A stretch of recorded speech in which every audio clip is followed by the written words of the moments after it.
Happy Hour from Uptown New Orleans. I am the very right Reverend Brother Pastor Deacon Dr. Andrew Ward, sitting in for Grant Morris, who's off with penguins doing some Kiwi stuff in the sunny South Pacific. Happy Hour is part of the family of shows on the podcast network itsneworleans.com. When you walk into a bar in New Orleans and pull up a stool sample, you never know who's going to be sitting on either side of you. What you do know is that no matter what they look like, what they smell like, what they're wearing, whether they just got out of a limo or out of jail, they're going to be happy to talk to you, because that's New Orleans. And this is Happy Hour, a cocktail-fueled 60 minutes of random conversation with folks who have nothing in common other than we're all New Orleanians in a bar. Today we're at Wayfair on scenic Ferret Street. Ferret Street, ladies and gentlemen, where 14 years ago the only thing you could get here was stabbed. Wayfair is a restaurant and bar serving handcraft food and spirits 7 days a week. Wayfair has a 3-hour happy hour every day when you're not good enough to see double, but you'll make it seem triple. 3 hours every day from 3 to 6. Everything is half price, drinks and appetizers, and they do an awesome brunch on the weekends. Wayfair on Ferret Street. Ladies and gentlemen, I have not one, not two, but three extraordinary guests with me here today. Miss Abby Isaacoff. Hello. Who grew up near Philly, apparently. She's a Quaker. Partially. A partial Quaker. We'll get into that, which means she doesn't like quiver too much. Like a partial Quaker. We'll get into that later. And is now a New Orleans-based comedian, paralegal, and single mom of 4. She does stand-up all over town. You basically can't avoid her anywhere. And she is a member of the sketch comedy group called The Second Line Show. She currently holds championships titles in all 2 of New Orleans comedy game show competitions and routinely struggles with necklace untangling. Andrew Larimer, to my right over here, was the original artistic director of the NOLA Project Theater Company. That's true. And he's also involved with something called Men on Boats. What's that? Well, so Men on Boats is our next production that opens March 22nd at Lusher High School. It's a pretty great show. I'm sure we'll talk a little bit more about it. Men on Boats. Is this about seamen? It is. It's a send-up of male expeditions by an all-female cast portraying the 10 men who went on the Colorado River expedition that discovered the Grand Canyon. Oh my God! I can't. Okay, we are going to delve deep. Yeah, we got to delve deep into the Grand later. Canyon. But before we get into that, I want to make sure that everybody knows that, as usual, I mean, he's a fixture around here. It's like a fungus on It's New Orleans, ladies and gentlemen. We've got none other than Andrew Duhan over here, Grammy-nominated musician, and a person who's going to tell us a lot about Vinyl is Final and a new album coming out soon. Absolutely, all of that. And Andrew, I have to say that when Grant said he couldn't make it today, I was a little bummed. But after your intro, impeccable intro, I'm not bummed anymore. You're doing great. Yeah. Thank you. This is great. I appreciate that. Speaking of being bummed, tell us about being a paralegal, Abby. Well, I do legal work. I mean, like court running. I'm in the courts all the time. Which court? Do you do civil, traffic, juvenile? It's all criminal defense that I do. You know secrets you can't tell other people? I've seen bodies, you know. Yeah, it's pretty grody. But, yeah, it takes me all over the parishes, downtown, et cetera, just doing like 30% of what a lawyer does, but having to preface it with, but I'm not a lawyer, you know. So, Do you do that in your personal life as well? yeah, always. Do people come to you for advice? That's not allowed as a paralegal. Yeah. Okay, we'll get back to you presently. And before we even delve into the deepest depths of the mule carts going down to the Grand Canyon, all run mule train-wise by women, there's some breaking bit of news that the world needs to know about you, Andrew Larimer. What just happened, and I don't mean the explosive stuff, outside of Austin, Texas, last weekend? Well, so this weekend, my girlfriend and I went to the Renaissance Fair outside of Austin, Texas. Sherwood Forest Fair, in a beautiful forest, you know, light streaming through the trees and all that. And there, in sunny Austin, Texas, I asked her to marry me, and she said yes. I feel like I should add that. I feel like otherwise I could just leave that story hanging and kind of walk out the door. Yeah, it was a beautiful moment. It was a lot of fun. gonna marry her. Larimer's gonna marry her. Oh, that's good. Wedding hashtag right there. So one of the things that the world should probably know about you, Andrew, is that you're currently pursuing an online master's degree in data science from Berkeley. That's right. Which is one of the more boring things I've ever heard in my entire life about anybody. And you just went to a Renaissance festival outside of Austin, and you're marrying like an elven goddess that's all about archery. Yeah, exactly. Oh, so you've seen the pictures. I do Facebook stalking. It's a real thing. She's got her like elf ears on and her bow on her back and this whole thing. Yeah, this is like true form stuff. You know, that was her in her real environment. So how did a data analysis person snag an elven goddess? I don't know. You know, you just got to do what you got to do. You got her drunk. Confess. I got her. Yeah. So we. we went over there. Her best friend was going to be there, and that was kind of part of the magic of it. This is her favorite place in the world, is at this particular Renaissance Where's she fair. from? She is from here, kind of here and Beaumont, Texas, kind of between there growing up. Where Janis Joplin's from, right? She lived in she lived in Austin for 11 years after Katrina, and then she came back here to reconnect with home. And home reconnected with her, and we had known each other back in high school as well. So Where was that? Where'd you go to high school? Noka is where we knew each other from before. So she was classic. She was a theater person. I was in musical theater at the time, and so she was actually dating a friend of mine at the time back then, And where is he buried, Abby? No comment. And still a great friend. But she came back around. We reconnected when she came back to town. Discovered, love of games and games, love Renaissance games. fairs and nerdy things like that, and started going back to the fair and stuff together, and one thing led to another, and then it was the right time. It was pretty exciting. It was never something that I thought. Like many men, I'm sure, you kind of think you're going to put it off as long as you can. Be like, all right, how long can I get away with not doing this kind of thing? And then, eventually it kind of crossed over to be more exciting to make long-term plans with her than to think about any other, possibilities or whatever. Yeah. So that was kind of, it was the right time. It was exciting. It went down really well. Do you guys want to hear the whole What do you breakdown? think? You ready for this? There was a joust. Yes. We did see a joust. Guy got knocked off his horse by Lance, which, from like 7 feet up on the horse with a full plate armor. He's got a smart. That would not be fun. So they immediately run. I'll get back to the engagement in a second, but we got joust talk. Andrew asked about jousting, and I'm going to talk about jousting. So they immediately, of course, like rush over, like stand him up, like lift up the helmet and start like asking him the questions, like see if because like terrible things have happened to these people during these Renaissance jousts, right? Like this was a no joke of situation. I mean, of course, there's still like the jester guy going around and trying to make everything seem okay, but this guy clown, he got like sailed through the air off the back of a horse, so that was pretty tense. Is the guy who got him with the joust? Oh, yes, absolutely. Yeah. Are you kidding? Yeah. That's your qualification. That's like your real night badge. That's your like, touchdown. Yeah, exactly. There's going to be a maiden or two following him back to the definitely stable tonight. some pantyhose tied around that lance. That's what I thought you meant by jousting. Like a sword fight kind of thing. No, Andrew, come on. You got to come out to the fair next time, and you see that's just a sword fight. That's different. The joust is horses and lances. So many rods. Yeah, a lot of rods. Yeah, it's definitely a sport invented by 13-year-old boys. Oh, totally. The whole thing is very, I mean, obviously. So in the midst of the fried turkey leg and the rodeo clown and the guy that just got skewered like a shish kebab on a horse, you actually got down on one knee. Found love, right, exactly. So you didn't put it in the turkey leg?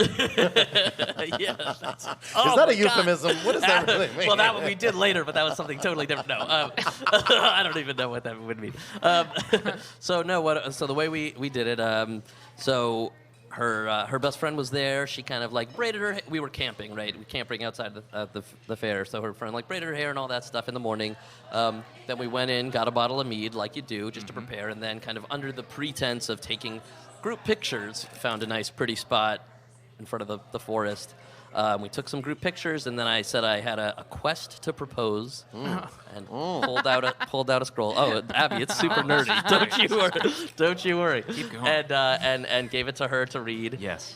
Where this was like it was a request for her to join me on the quest of the rest of our lives. Oh, and it kind of talked through some of the things that we'll do on the rest of our lives together. And I got down on the knee while she was reading that out loud, and then she said, "Of course," which was a good answer. Not to be, I was a little bit concerned when she started to read the scroll and like it sunk in what was actually going on. How many people were watching her at that point? Oh, well, so it was like her friend's husband, and her friend's son. So there was like 3 of them that were with us, but kind of like right as this whole thing started, this was in the morning at the start of the fair, was one of the parades that happens through the thing. Oh. So then it was like a couple of kings and queens on horseback, and their entourages kind of happened to be coming right at the time, and they stopped to watch as well. Did you get as well as a couple of blessing? elves and stuff?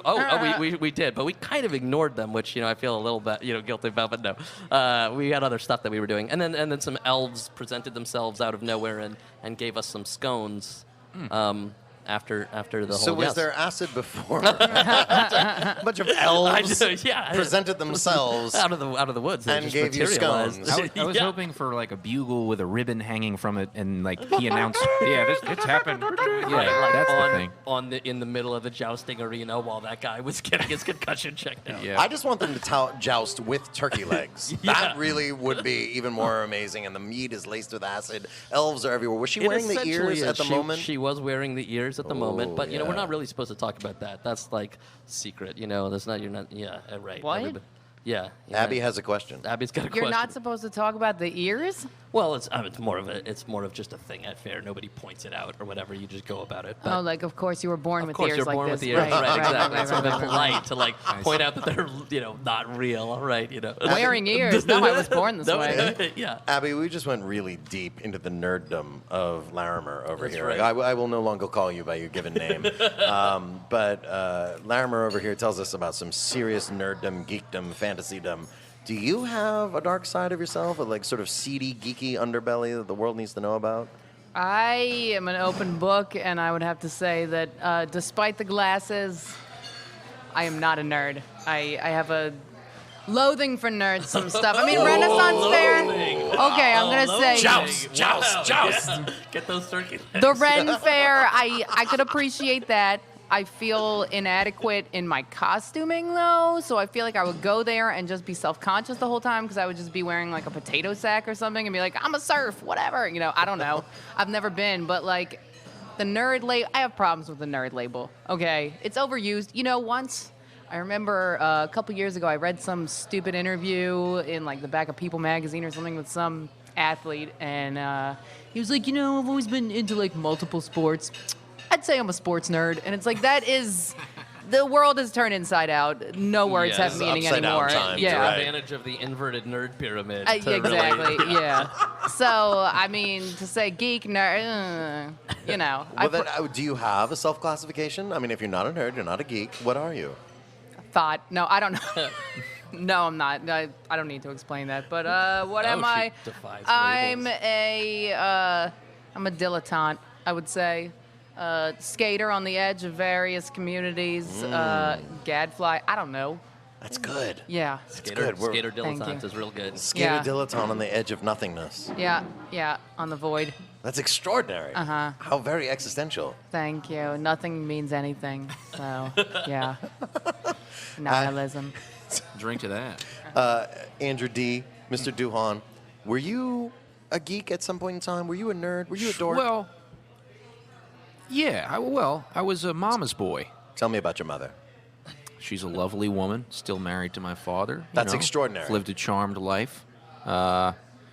Dad's got a job in Houston, but he still flies in on the weekends, and they're, just a beautiful, cute That's little probably couple. even better, right? To Yeah. like you don't have Keep to it deal fresh, with all the you day to know? Oh, day. like Just like Ina always Garden exciting and Jeffrey, weekend. right? Like he only comes to the beach house on the weekend. Ina Garden, Barefoot Contessa, doesn't he only come to the beach house on the weekends? You're speaking that skater dilettante language. I don't even know. Abby, your boss Graham wants to know about who is Sven. Oh, Sven, that's my sperm donor father. Yeah. All Oh, right. that wasn't in the notes? Okay. Yeah, Your sperm donor's father, or No, your, my- That would be even hopefully better. not your sperm donor. Please and tell me sperm about the baby's grandfather. No, it's my biological father is a sperm donor. Is his real name Sven? Yes, his name is Sven. Does he wear a Speedo and dance on beaches in Sweden? I don't know. I don't think he's ever been to Sweden. He's a criminal defense lawyer in New Hampshire. Huh. I discovered him last year through 23andMe. Does he want to meet the kid?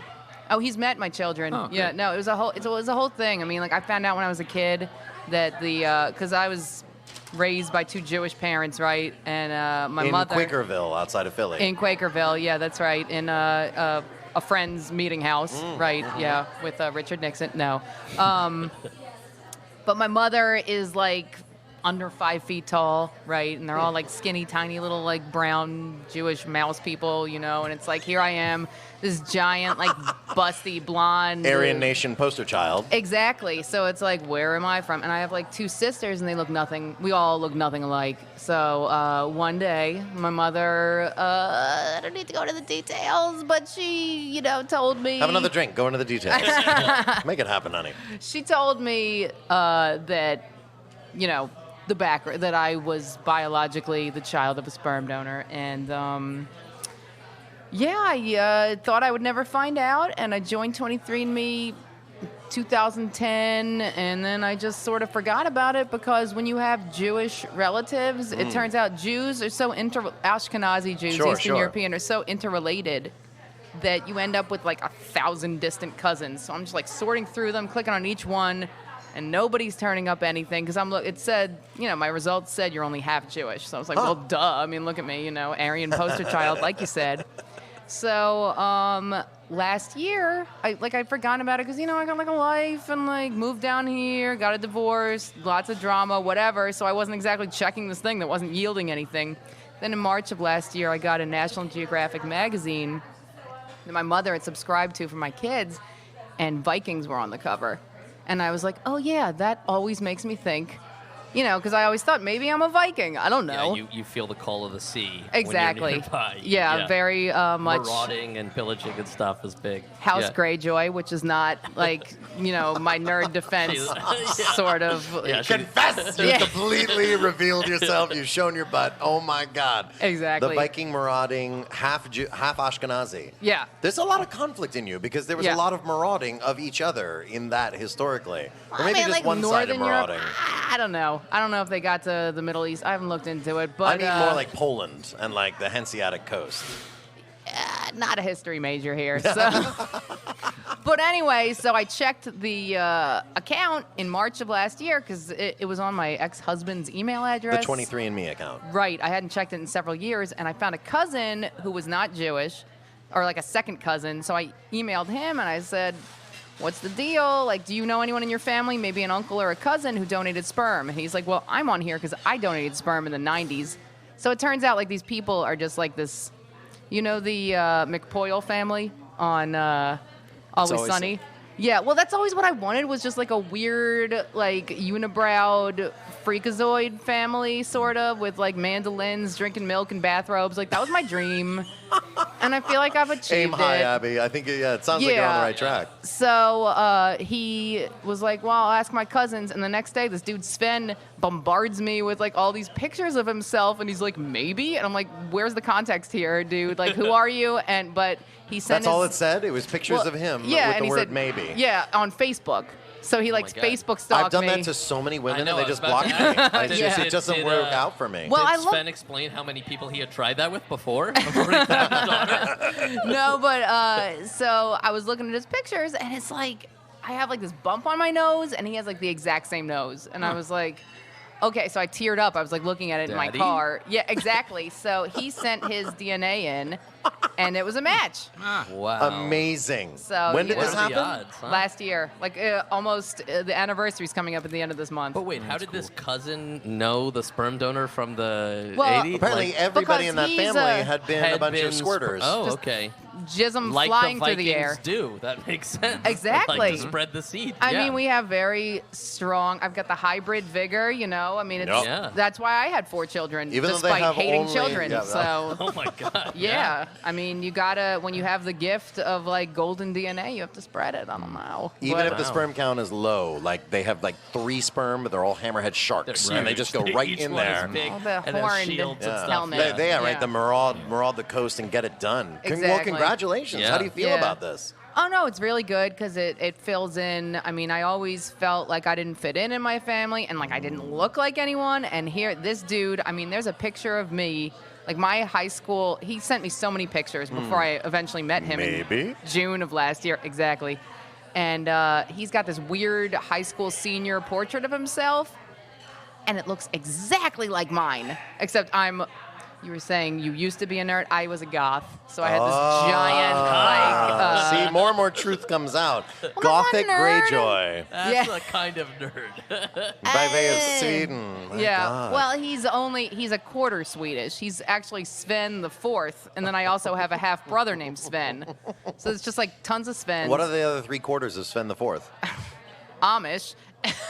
Or like Pennsylvania Dutch. You know. gotta be kidding me. No, yeah, I know. So his it's real name ridiculous. is Moses Stolzfus. Yeah, and then Amos Yoder. that was his father, and then his mother's people all came from Newfoundland, which is also a Newfies. a weird seafaring. Yeah. Yeah, you guys know gotta about get that? you got to get in a boat. Have you ever tried sailing? You might be incredibly gifted. I never thought I'd be on a boat. No, I've been on boats. And before we get to men seen on water. boats, There you go. Andrew, can you give us a musical interlude at this point in time that will somehow tie it all together? I want to know about sperm. Yeah, you can get to Jesus, but by way of Jesus, I need jousting with turkey sticks. I need engagement. I need sperm donation. I need Gothic. I need Game of Thrones. Jesus. Hallelujah. Maybe Holy Hump Day, but we holler high Hosanna down South Louisiana. Come on, Duhan.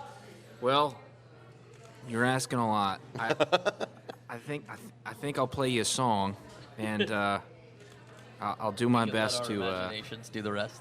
Yeah. Let's make it quite abstract in that sense. Can we do that? Grammy-nominated musician, ladies and gentlemen. In fact, Andrew Duhan. I tell you what, I picked up the test pressings of the vinyl of the new record today. What? From a vinyl pressing plant that actually exists in New Orleans. What's the name of the record? The record is called False River, and you know, I'm trying to think of we just got rental bikes on the street, and cities have those for a long time. The and blue bikes? That's right, but they don't have a vinyl vinyl pressing plant. But we have a vinyl Until pressing now. plant. Yeah. And what does that mean pretty- to you? What does that mean for your life? Well, it means the turnaround time for getting the test pressing and going and listening to it at the test pressing plant with those nerds of vinyl. yeah. And they're like, yeah, it sounds great. You know, I'm going to listen to it, but what do I, I'm not the audiophile they are. So, you can tell them to move along. And then the best part is you usually pay, how many pounds is 1,000 vinyl? It's so much weight.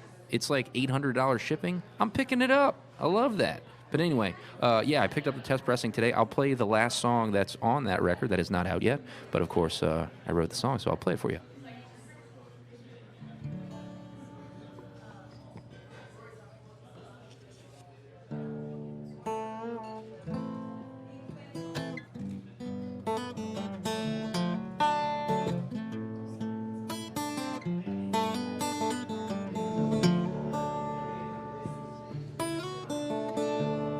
Bloody red sunset over the Nevada mountains,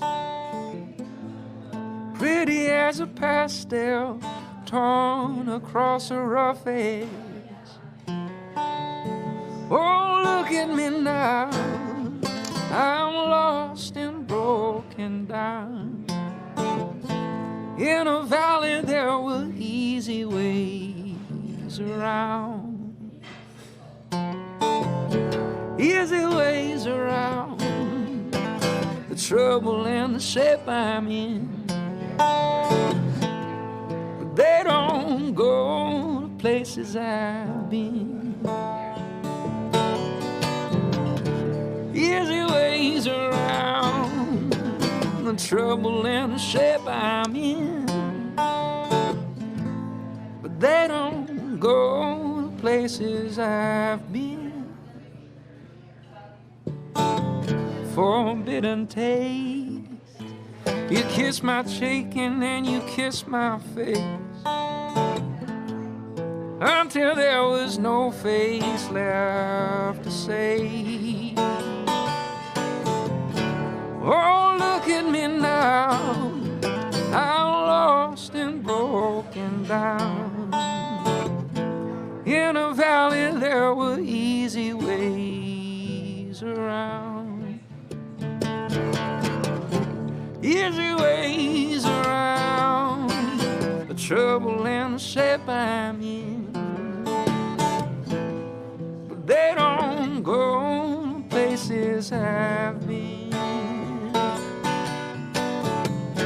Easy ways around the trouble and the shape I'm in. They don't go to places I've been. Nashville, Johnny, you can get your start. You can buy the hat, you can play the part. These days, that's the state of the art. Nashville, Johnny, you can get your start. You can buy the hat, you can play the part. These days, that's the state of the art. Nashville, Johnny, you can get your start. You can buy the hat, you can play the part. But they don't go places I've been. Now they don't go to places I've been. They don't go to places I easy ways around the trouble and the shape I'm in. But they don't go to places I've been.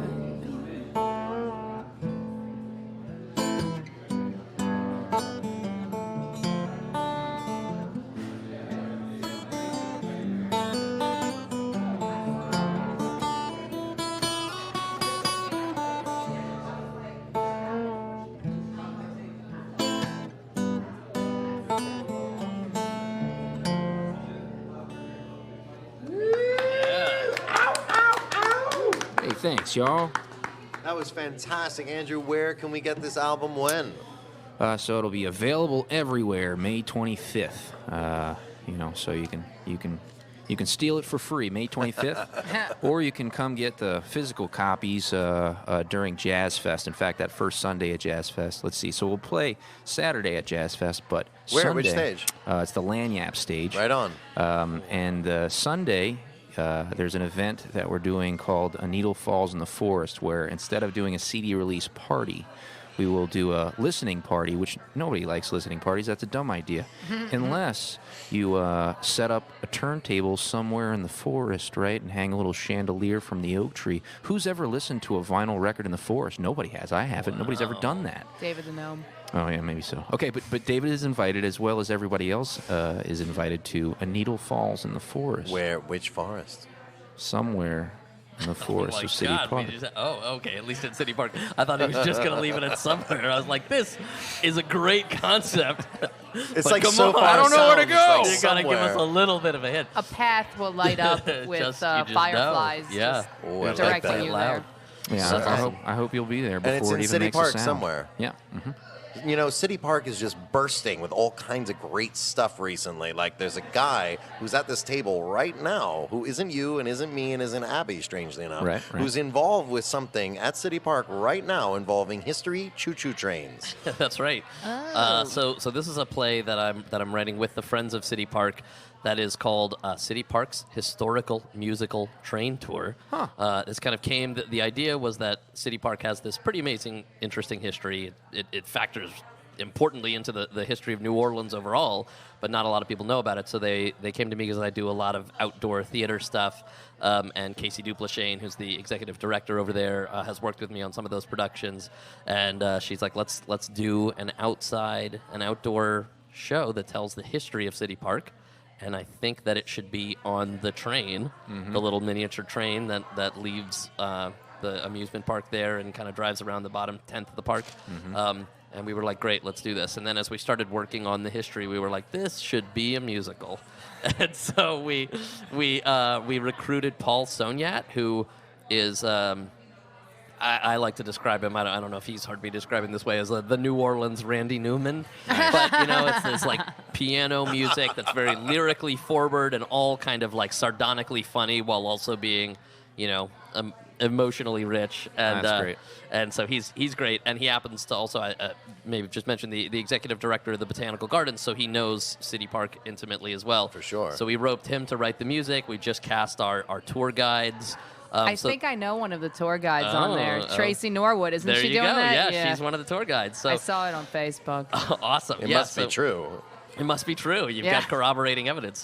So that'll be soft launching April 20th, and then 420? Exactly. 420. A bunch of people on a the colorful train, choo-choo train, hearing people going- sing at them about the history of City Park. That sounds Right, so there's- amazing. With all that lush greenery around, I can't wait. There is just tons of new music to celebrate in City Park. We'll have to Yeah. go. When is the Needle Drops in the Woods party? That's Sunday. The needle will fall in the forest the Sunday of Jazz Fest. So that's gosh, April so- 29th. So like all right, the end of April, folks. Just be in City Park. How frequently does the train run? So it's gonna run Fridays, Saturdays, and Sundays 3 times a day With actor tour with, guides with actor singing tour guides on the train. Yeah, you're gonna learn so much. Can you give us a little taste? Oh my gosh! Come on, well, give me something. I don't know that I can do it because there's 3 tour guides, so I don't know that I could do all 3 parts myself. But nor am I a singer to really like to convey That makes the it songs. better. But my gosh, what can I give me a second to think about it? I'll pick some part All of right, it. well, that I you can, think that I about can that. do. Tell us about Norwood. Now's your chance to actually like burst her out, tell all the stories. Hi, Tracy. She has a really cool. It's a Fiat. She has a Fiat with a New York Rangers license plate. And she has done a lot of theater around town, including the recent revival of Streetcar. Oh, right on. She was in that. I've gotten so busy I haven't talked to her in a while. So Tracy, if you're listening, call me.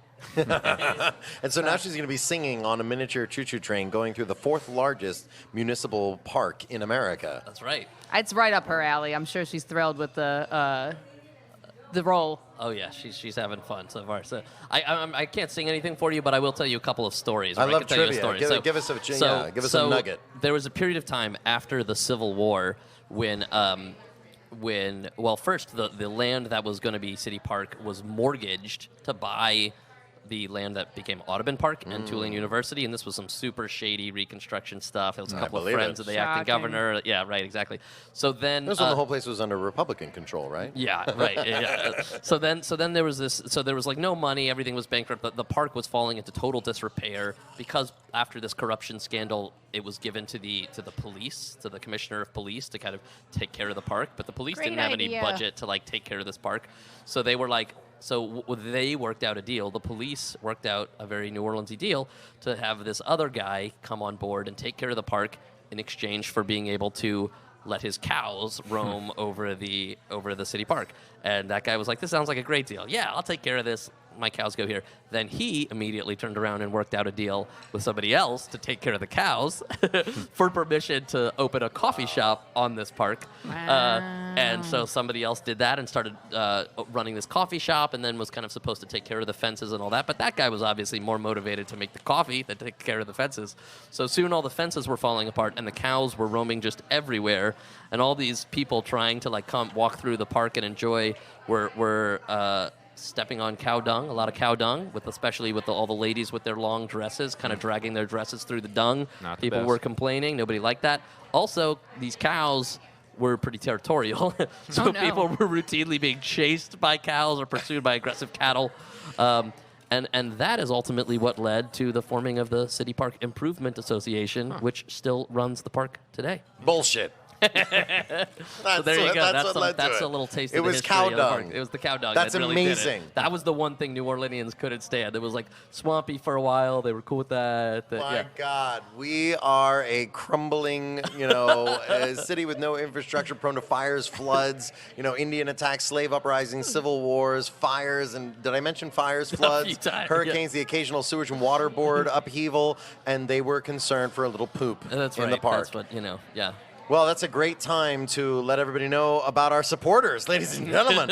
Now is the time to tell you the happy hour is brought to us today by Basics Swim and Gym, a full range of fashion swimsuits, workout and yoga clothes with style, bikinis, one-piece cover-ups. Everything you need for the beach and poolside is at Basics Swim and Gym, right next to the lingerie store Basics Underneath on Magazine Street. Not underneath Magazine Street, but at Magazine Street and near Jefferson Avenue. And it's also brought to you by Hangover Destroyer, beer, all the happy hour you can ever drink or listen to. It's the only all-natural product medically proven to prevent a hangover. Go to Hangover Destroyer's website, hdstroyer.com. Write happy hour in the coupon code and get 30% off Hangover Destroyer and seize the dawn. And finally, but most importantly perhaps, buy Louisiana Legs workout and yoga clothes with designs that incorporate photographic art like Mardi Gras beads, boiled crawfish, wrought iron in France, and caves in China. And no, that's not a euphemism. You can find Louisiana Legs on Facebook and Instagram, and you can buy Louisiana Legs on Etsy, or just get a turkey leg at Texas Renaissance Festival, where Andrew Larimer's getting engaged to a bow-hungry elven goddess. Hallelujah, amen. But let's find out a little bit more about Abby. Moi. Abby, when you were just a little confused, Dutch, Amish, Viking, Jewish, but didn't know it. Viking Yeah, offspring, where outside of Pennsylvania? There's a lot outside of Philly. Narberth? No, Montgomery County. Oh, yes. Yeah. My wife is from Lancaster. Oh, okay. She's like super Amish people. Is she actually? No, she's the one Catholic family in the whole county. Oh, okay. That must have been hard for her. They drove her out, I guess. I don't know. Yeah, no, I mean, Pennsylvania is like, they say it's Philadelphia in the east, Pittsburgh in the west, and in the middle is Alabama. Like, I mean, it's totally Pennsyltucky. different. Yep, there you go. That's right. But you're definitely on the Philly side. Yes, I was about an hour north of the city, and like, I mean, so I went to Tulane for college, and then like moved around, and then once I'd like squirted out a few kids, it was like, yo, I gotta get back to like where family is, because this sucks, like not having support, right? So we moved back to approximately where I grew up, and it was like, oh my God, we're gonna go into the city all the time. Everybody loves Philly, right? Like 5 times in 5 years. Oh my God. It's so hard to get into the city. Like around here, it's like, oh my God, if it's more than 10 minutes of a drive, you're not doing it. But there, it's like 45 minutes. Yeah, that's pretty standard. So let me get this straight. You recommend to all people out there who are raising children now that New Orleans is superior than Philadelphia or the suburbs? Yes. Boom! You got it right here. Wow. And I got 2 Andrews who were born and bred and raised right here in the great city of New Orleans. Duhan, where'd you go to school? High school? Sure, that's what everybody means. I went to Rummel High School. Archbishop Rummel. That's right. Yeah. Nice. How do you feel about that now? Did you make good decisions with your life? Yeah, you know, it felt right in the heart, and yeah, I got a high school education, whatnot. Sure. Do you have babies? No. Are you a sperm donor? No. Do you want to become one? I don't think so. It's too late for you. Yeah. Yeah. Do you have any idea how old Sven was when he did the business? I think mid-20s. He was a grad. Oh, My that's a good parents time. were told that they were all Harvard medical students because I was actually born in Boston and raised there for like 5 years before we moved back to Philly, where my mother's from. But they lied. They lied to everybody. And I know they lied to more than one person because... Classic Viking Yeah, move. really, exactly. You've No, it got to wasn't. get that sperm distributed, however. And if it takes was writing not- Harvard on the application. It was not him. helmet. My sperm and magic helmet. No. It was not Sven that lied. It was the doctor that ran the clinic, told everybody that it was Harvard medical students. And then, like, in college, I Classic got his doctor name. move. Like all your sperm Dr. is Harvard Berger, I sperm. still hate you, even though I found the donor, so you can eat a dick. But anyway, sorry. Or milk one, as the case Yeah. may be. Yeah. In these troubled times.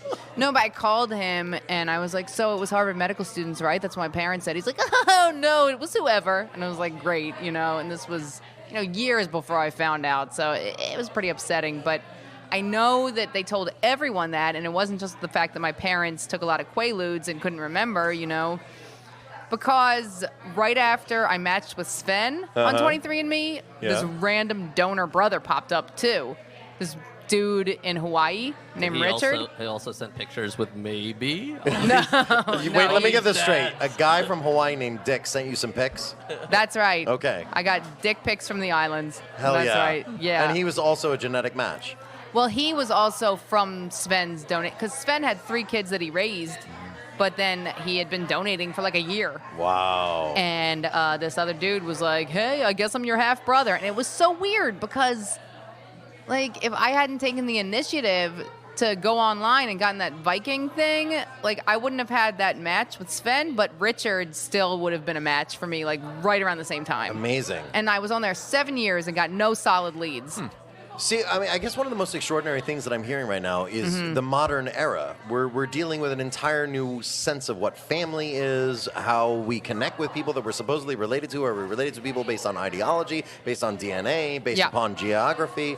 You know, and one of the things that comes up a lot, you know, I'm actually a former donor myself. As soon as I arrived, Really? like day 2 at Tulane to get my PhD, I got this postcard in the mail saying, "Hi, looking for donors." And I'm like, "I'm poor, I can't donate anything." Oh, wait. I was like, "In this I am rich." And so for a whopping $150 $150 per experience, What? I went in for 6 experiences. And now I think, like, every time I see, this was now 14 years ago, every time I see, like, a megalomaniacal, green-eyed boy or girl walking down the street, I'm like, "You are mine. I just claimed them all. I have spread my seed. I have fulfilled my biological imperative." And then, of course, I realized when I got engaged, just like you, Andrew, not at a Renaissance festival, the woman with pointy ears, but when my experience came, I was like, I should probably disclose to this person that I probably have like dozens, if not hundreds, of children in Metairie. And did you in the proposal? It was in the While- prenup, you Yeah, know? yeah. And prior to things like 23andMe and Ancestry.com, there was You no would've way gotten for away people to with it. find you. Yeah. What year did you donate in? 2004. Okay, so that was back. I mean, they gave information about you at least. Like when my. Oh, yeah. No, that was the thing that actually got me to do it. Yeah. Is they said, so we provide catalogs to all of our clients where we say, "Oh, yes, you have green eyes, you have blonde hair, you're 5'11", you're da-da-da-da-da-da." And And I was you like, get to "Oh, choose my." whatever. And then they go berserk about how I look on paper without actually seeing a picture of me. And I'm like, "Oh, my God, this is perfect." Did you get to choose which medical school they list you as coming from? Alas, no, but apparently the University of Southeastern Arkansas is all the rage. But you should join. Have you joined any of these DNA I was websites? Okay, we'll get to me later, but I'm the guy that just got engaged, based upon what you said, is what's piquing my interest now. Would you do it now? Would you donate sperm now, even though you're in a committed monogamous relationship? Well, you've got to pay for the wedding somehow, right? I mean, this is. I got a cup in my purse. I mean, I'm Andrew Duhon now. You know, this is $150 a pop. That changes things. I didn't know that's. That sounds like a gig to me. Yeah. You know? Would you, I mean, do you suppose your elven princess would be okay with that? Would she be okay with it? She probably no. I probably wouldn't do it because I think that she would be concerned. But it's. I think she'd at least think about it. Yeah, exactly. I mean, think my we'd God, all that at least florist, think about you it. know? Yeah, right. We'll see. We haven't started looking at venues or anything, so we'll see what this could be. How I contribute. I think it's time to put away the turkey leg and take up the turkey baster. That's what it's time for. Duhan, Sir. you got the final word on sperm donation right now? Oh, well, you know, what about plasma? Is that still a thing? It is. Yeah. It absolutely is. It's probably not 150 bones, though. I think no. that's a donation. Yeah. No, you get paid for it. You get Yeah. paid for You that can too. go- Oh yeah. my God. Platelets, is that the same thing? Plasma, platelets? To be honest, I don't know. Yeah. Don't know. I'm not a hematologist. Isn't that in the plasma? I don't know. I thought, well, artists could get it and like make some sort of like Play-Doh structures if they needed to, just like plasma. I'll bet it's pretty cheap if you buy it in bulk. Do you think he gets like a premium for Grammy nominated? That's probably 175 Yeah. bucks a pop at least. It's on the sheet, yeah. Yeah, I think That's the kind of like, whoa, he's got, look at all that hair. Yes. I mean, If you like my beard, you should see my back.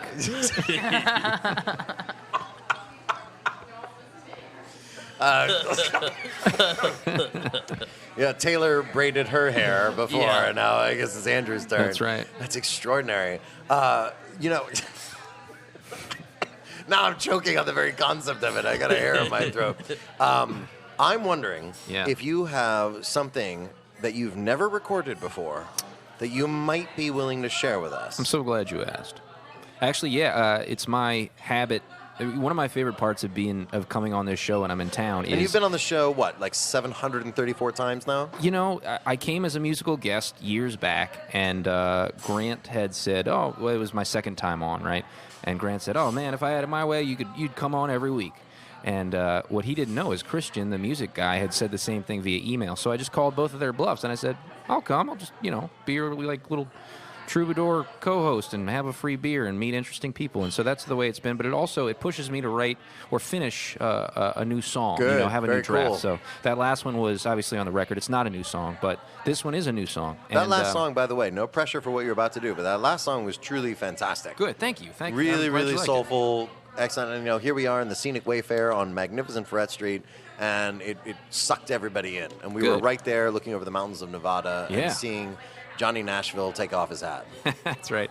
Well, this one's less polished, and it's actually this will be my first public performance of a song that was reaped from the foray into co-writing.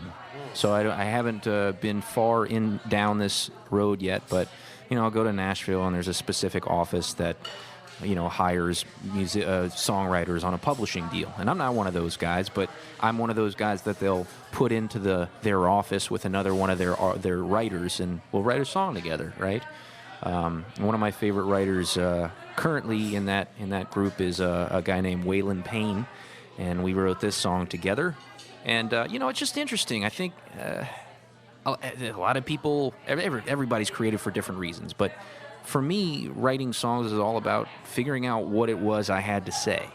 And this idea of co-writing is new because it's like bumper lanes in that game where you have somebody in real time to decide what you want to say just then, but it's not what I have to say. And that's what I'm grappling with is now we're just writing songs. We're not writing my songs, or this probably won't go on my record. But anyway, it's a nice little tune, and I'm glad to have written it with Waylon Payne. It goes like this. It's actually about a train, so there you are. Hey, choo-choo in City Park.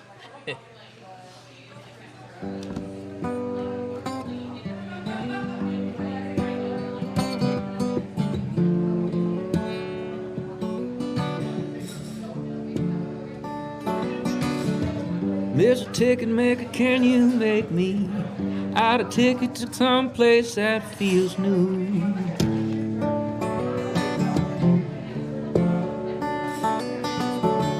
Mr. Porter, can you take my suitcase and show me to my room?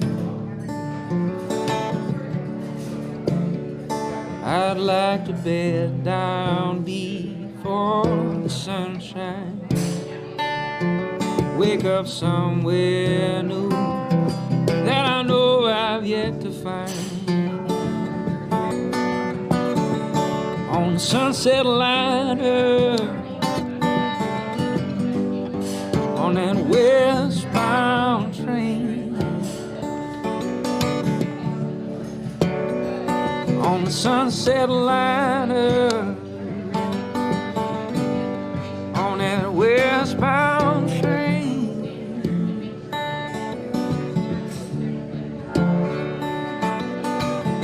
It's gonna take us 2 days to get there, from Austin to LA.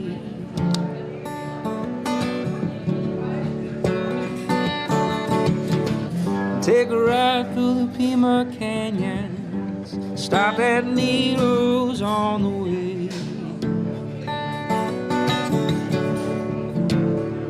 Pull up to another town that someone else calls home, and they're all climbing aboard the same ride that I am on.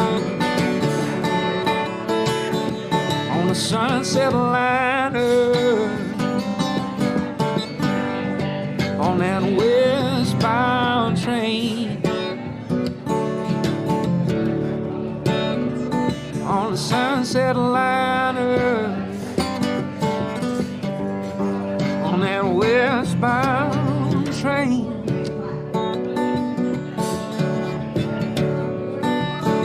By the light of day or the darkest night, I am always on the rails. The rails are always on my mind. On the sunset liner, on that westbound train. Yeah, on the sunset liner.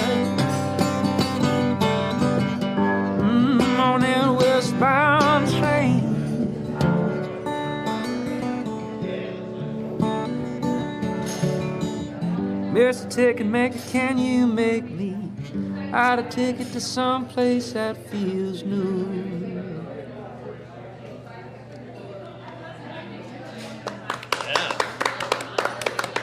Thanks, y'all. Andrew Duhon, ladies and gentlemen, right there with the Sunset Liner. What's the name of that song? I guess it's called Sunset Liner, but I guess I get to decide. So, let's call it Written in Sunset conjunction Liner. with Waylon Payne. That's right. That's a good, like, country name, It Waylon truly Payne. is, man. He's an interesting is guy. that a given Yeah, name? yeah. It is actually. Wow. He's an interesting guy, and he's lived an interesting life, and I'm pretty sure he's got a record in the works, and I think people will be hearing about him. But at the moment, he's kind of one of those guys that you meet in the corridors in Nashville, and he's a super talented guy and one of my favorite. I haven't written with many people in Nashville yet, but he's certainly one of my favorites. That I have. How did you even find him? I mean, how do you find somebody in a corridor in Nashville and write a song about trains? He's part of a publishing company that I'm in cahoots with at the moment, and they'll put me with their writers to write songs. I don't have a deal with them. I still own the part of the song. I own 50% of all the songs I co-write. Now I'm beastly curious. Which 50%? It's like a sunset. Oh right. No, well, just we'll split the $10. I get 5. That's what I mean. Yeah. If the train ever heads back east, it's somebody else's. Yeah. While it's going west, it's yours. That's right. Because it brings up an interesting point. You're at the table with 3 extraordinary individuals. Oh, did I? I'm including yourself. That's okay. You're extraordinary. So, yeah. You have people that work in improv and acting and all the rest. The collaborative process is something that a lot of people never get involved in. I mean, the number one fear in America right now is not a terrorist attack. It's not death by poison. It's public speaking. And the idea that you're going to work with somebody else to do something in front of other people is like the basis of the phobia of most of humanity. So I'm curious about the creative process of how you work with somebody else to create this, and then I'd love to ask the other guests the same. So you're asking about the difference, or am I afraid to write with someone else? No, absolutely. The idea of what it's like to work with somebody else to do something you're going to put in front of people. I tell you what. So far, I guess the best I can say is it's like masturbation and sex. I'm fully comfortable taking care of myself, but as soon as there's someone new in the room and we're going to do this together, it's a dating game. Everything's got to be right, and it's not going to be until the third time until we're really getting vulnerable and we're really writing something that's a little closer to the bone. That song was about a train, and and he's one of my favorite writers. But we've only written twice before so far. I think the further you go, the more the song will actually cost us something. And I think that's the most important thing. For me, when it comes to writing songs, one of my favorite little quips is a great song has to cost you something. Amen. And I think it's hard when co-writing with new people to let go of anything that really costs you something. So right now it feels a little bit like we're writing kind of these cotton candy things until we're ready to really get down to some stuff that costs. But in the meantime, that song, it did cost us both a little bit because we both really enjoyed the nostalgia, and we both have experience of riding on trains alone. So we did put a little heart and soul into that, but it's not the same as like writing about a true heartbreak or true loneliness or whatever it might be. Artistic sex with a guy named Waylon Payne. That's right. 50 Shades of Grey and Marquis de Sade all wrapped up in a country song. Yeah. My God, with Mr. Jennings. Abby, you do a lot of improv. I do zero improv. You do a lot of paralegal, which totally counts. As improv? What? I'm just going all over the map here. You have a creative and performance. Yeah, I have a creative performance background, and I did start in improv. I haven't done it in a few years, but it was always with the goal of doing stand-up. But I feel like I'm super special because I can I like collaborating with people, and I like developing other people's ideas too. Like I like to see, I'm a nurturer, and I can take like a seed from someone else and help it grow. That's why I like sketch comedy a lot. Cool. But stand-up is like the easiest thing to do around town if you have the balls to do it and get up on stage, and like conquer the number one fear in America, Amen. The public speaking thing. Because so many people are like, oh my God, isn't that so terrifying? It's like, they just get past it. I don't know. Some people, I guess it's introversion, extroversion. Or insanity. Or narcissism. Insanity, yeah, the ability to completely dissociate from your body and go to like astral planes or like whatever, like basic things. Do you have any upcoming astral plane projections that the world can know about? I do. Right after this, in a couple of hours, I'm going to the House of Blues for Comedy Gold with Leon Blanda, and that's his show. A lot of good comics on that tonight. And then after that, next week, March 28th, Wednesday, I am on, this is really going to be fun. I've never done this before, but I watched it, and it's super fun. Stoned versus Drunk versus Sober in its new home. It's a double feature show with Fake News Tonight, I think is the name of the other show. Okay, hold on. You have got to slow down. You just said like 8 things that I'm interested in. Okay. Stone versus drunk versus sober. What is that? It is 6 stand-up comedians and teams of 2. 2 people will be stoned doing their set, 2 people will be drunk, and 2 people will be sober, and then the audience votes for who they think, what team they think did the best. I will be performing drunk because I can't even talk when I'm stoned, and sobriety sucks. You wouldn't need to. I feel like this would be something where one of these teams wins every time, depending on I mean, the time I saw Team Drunk won, and I feel like based on that's like partially why I picked it, But do you think sober ever cheats? Like, what? I'm just on Adderall. It was given to me by my doctor. I just took the whole entire box. I mean, what's wrong with that? I'm still so good, technically sober. I'm not drunk and I'm not stoned. Maybe. I mean, they fuck were those guys. Yeah. But okay, so that's next Wednesday at Gasa Gasa, and that's gonna be a really fun night. And then on Thursday, I'm on Night Church. Thursday the 29th, Night Church at Sydney's Saloon. That starts at like 8:30. So, yep. Those are my upcoming shows. A lot of good. Oh, and one more, the XX Comedy Show. It's now a showcase. It used to be an open mic, but it's a showcase now, April 2nd at Bar Redux. Fantastic. So a lot of good really cool. astral projection coming on there. A lot of questionable substance use, misuse, promotion. Andrew, you want to tell us about anything from substance misuse to the collaborative process to choo-choo trains? Oh, my gosh. Well, we've got a lot of plays coming up. We've got the Men on Boats, this great NOLA Project show. Now is your chance to talk about that, by the way. Right, exactly. So we've got that. This is a great all-female cast about exploring the Colorado River, discovering the Grand Canyon Are they playing men? They're all playing men. They're playing the actual historical members of this party, but it's just... it's a great new script. It was a new play from 2015. This is its southern premiere, and it's just a great play that's kind of like I would call it sort of in the style of Sofia Coppola's Marie Antoinette in terms of that very contemporary retelling of a historical thing. And it's Where is it being performed? This is at Lusher High School by the NOLA Project. You can go to nolaproject.com to find out all the ticket information. But it's just a great send-up of that trope of like macho men exploring the great American West, but just like through the lens of women and just telling that story practically. Where are you in that creative process? Well, so I'm just a member of the NOLA Project Theater Company at this moment, so I wasn't involved in that one directly. I've been working on the City Park Choo-Choo Train thing, so you can catch that next up in April or May. That'll be running. The idea is to kind of keep that running as a long time, so come learn some more contemporary retellings of history through music. That's fantastic. So that's April 20th, and then again on April 29th is We're Dropping a Needle in the Forest. Yes, we are. Will you be there before it even makes a sound? Oh my God! And if I'm not there, will it make a sound? It will indeed. Someone will hear it, and they will tell stories of its sound. What is the source of power? I mean, it would be awesome if it was like a solar-powered record player. That does sound awesome. I don't have one of those, but I do have power. Perhaps that's a hint to where it is. Oh. There's a lot of great mysterious forest areas in City Park, so that happen to have is a that where plug-in, the elves present themselves? That's where the elves. And then they give us crumpets? they give you scones. It was scones. Oh, shit. Gnomes give crumpets. Everybody knows that. Point. And so now it looks like it's time for us to wrap this whole business up. We got all kinds of great things being slung down onto the table over the course of the last, 57 minutes of total insanity. How do you feel, Abby? Final thoughts? Are you going to donate eggs, yes or no? I'm too old already. I've done my part. What are you, like 23? Thank you.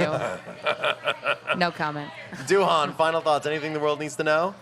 No, it's been fun. You did a great job as a host, I'll tell you that. Thanks. Yeah. Larimer, you want to be the host? You want to sit in for me next week? Well, when I get back from paying for this wedding. When are you going to get? Well, you got to like squirt one off Yeah, or I two, gotta go like down 6 to the times a office. day. Right. When are you getting married? Oh my God! Everybody asks that right away. We don't Where know. are We you don't gonna have have any some idea. kids? It's time for some Larimer grandchildren. Come on now. Yeah.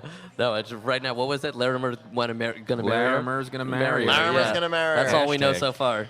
Folks, it's been an absolute privilege and pleasure to be here with you on It'sNewOrleans.com Happy Hour. Our producer is Graham DePonte, who I think you know a little something about, Miss Abby. That's Say right. hi.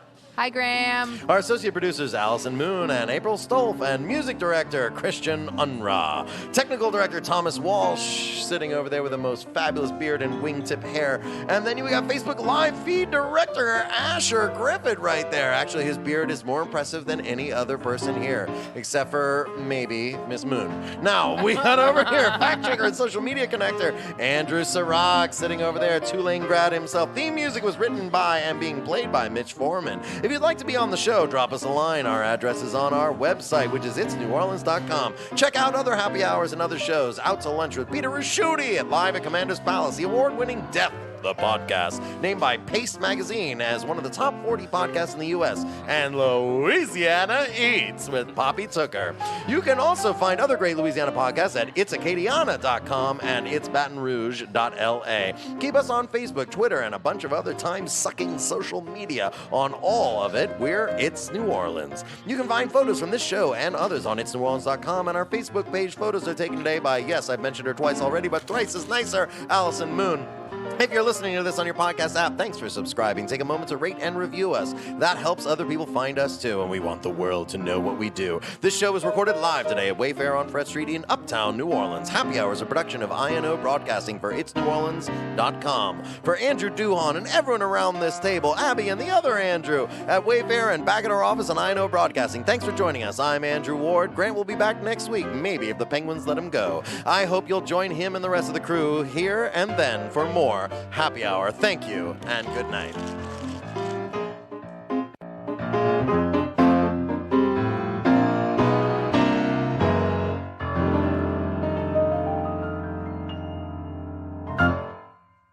Johnny got a toy golf set when he was 3, and from that day on, he was hooked. All he wanted to do was golf, golf, golf. He'd be on the links before school, after school. All he ever wanted was to go pro. And then, one day, when he was holding his grandson and thinking about his 12 handicap, Johnny realized it just might not happen for him. But you know what did happen for him? He switched to Geico and saved a bunch of money on car insurance. So that was good, and so was hanging out with his grandson.